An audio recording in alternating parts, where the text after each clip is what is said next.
কেন্দ্রীয় সরকারি কর্মচারীদের জন্য সুখবর, ভোটের মুখে ফের ডিএ বাড়ালো কেন্দ্রীয় সরকার। 2% হারে ডিএ বাড়ানোর অনুমোদন কেন্দ্রীয় মন্ত্রিসভার। 2026 সালের জানুয়ারি মাস থেকে বর্ধিত হারে ডিএ পাবেন কেন্দ্রীয় সরকারি কর্মচারীরা। পেনশনভোগীরাও একই হারে ডিএ পাবেন। এতদিন কেন্দ্রীয় সরকারি কর্মচারী এবং পেনশনভোগীরা 58% হারে ডিএ পেতেন। 2% বেড়ে তা পৌঁছে গেল 60%। ডিএ বা মহার্ঘ ভাতা বছরে দুবার সংশোধন করা হয়, একবার জানুয়ারিতে এবং আরেকবার জুলাইতে। শেষবার ডিএ বাড়ানো হয়েছিল গত বছরের অক্টোবর मासे। हमारे केंद्र सरकार के जितने भी कर्मचारी हैं और जितने पेंशनर्स हैं उनके लिए डीए और डीआर बढ़ाया गया, जिसकी टोटल लागत भारत सरकार को आएगी 6,791 crore rupees. Basically DA and DR 1 Jan 2026 से 60% ऑफ बेसिक पे हो जाएगा। 2% बढ़ाए 58 से 60 हुआ है, 60% ऑफ बेसिक पे हो जाएगा। टोटल करीब 50 लाख एम्प्लॉयज हैं और 68 लाख पेंशनर्स हैं भारत सरकार के।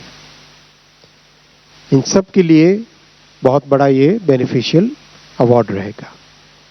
इसका financial implication 6,791 crore rupees per year आएगा।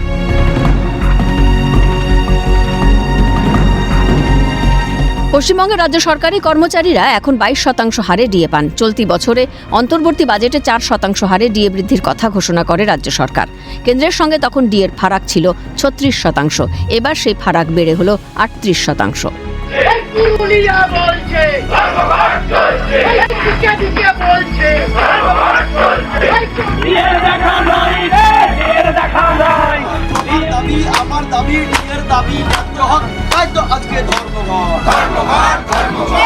পশ্চিমবঙ্গের সরকারি কর্মচারীদের মধ্যে ডিএ নিয়ে ক্ষোভ রয়েছে। বহুদিন ধরেই কেন্দ্রীয় হারে ডিএ দেওয়ার দাবি জানিয়ে আসছেন এ রাজ্যের কর্মীরা। মামলা গড়িয়েছে শীর্ষ আদালত পর্যন্ত। ডিএ মামলায় সুপ্রিম কোর্টের ভৎসনার মুখেও পড়তে হয়েছিল রাজ্য সরকারকে, কারণ 2025 সালেই বকেয়া ডিএর অন্তত 25% মেটানোর নির্দেশ দিয়েছিল সুপ্রিম কোর্ট। সেই নির্দেশ সরকার মানেনি। পরে ফের সুপ্রিম কোর্টের দ্বারস্থ হয় রাজ্য সরকার। তবে সেখানেও সরকারের হার হয় শেষ পর্যন্ত। এই আবহে বকেয়া ডিএ মেটাতে শুরু করে রাজ্য সরকার। তবে কেন্দ্রীয় হারে ডিএ না মেলায় রাজ্যের কর্মীদের মধ্যে অসন্তোষ এখনো রয়েছে। ক্যালকাটা নিউজ।